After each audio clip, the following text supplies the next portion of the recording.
What's up guys? Ito po ang ating hapunan. Quaker oats at saging na saba. Yan. Ito po yung sabaw natin kanina.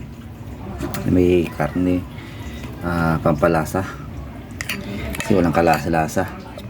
Nagsisimula lang po ako ngayon kasi mag-diet, kaya nag-adjust ko lang po ako. Kasi kailangan na po natin mag-no-rice kasi 80 na kilos ang ating timbang.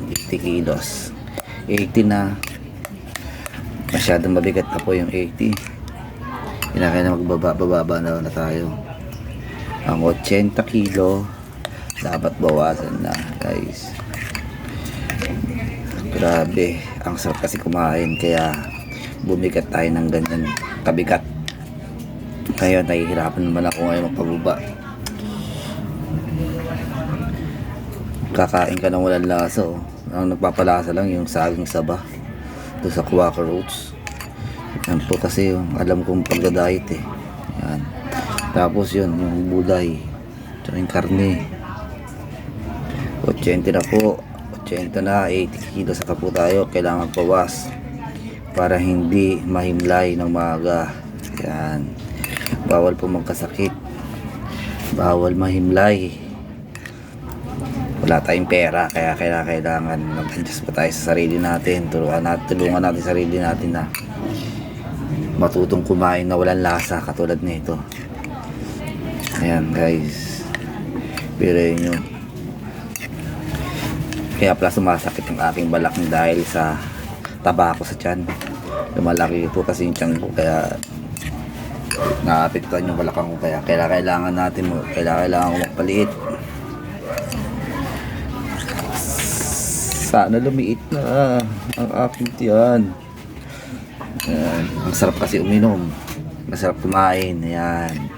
Ngayon nagdudusa ngayon kumain na walang kalasa-lasa. Ayan po, tingnan nyo, Quaker oats na lang po ang aking hapunan.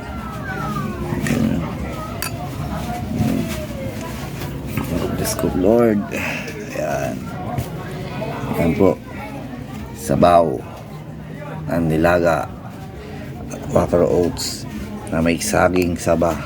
Hapunan po namin. Hapunan ko yan. Hapunan ko. Yan. Ito nyo. Yan po, diet na ako. Diet. Yan. Isang linggo ko na pong ginagawa ito. Pero nakikita ko naman yung result. Babawas-bawasan na. Medyo maganda-ganda na yung pakiramdam ko. Babalik na yung sigla ko. Ay, guys, tara, samahan niyo ako. Tingnan niyo naman, oh mamon. What's up guys?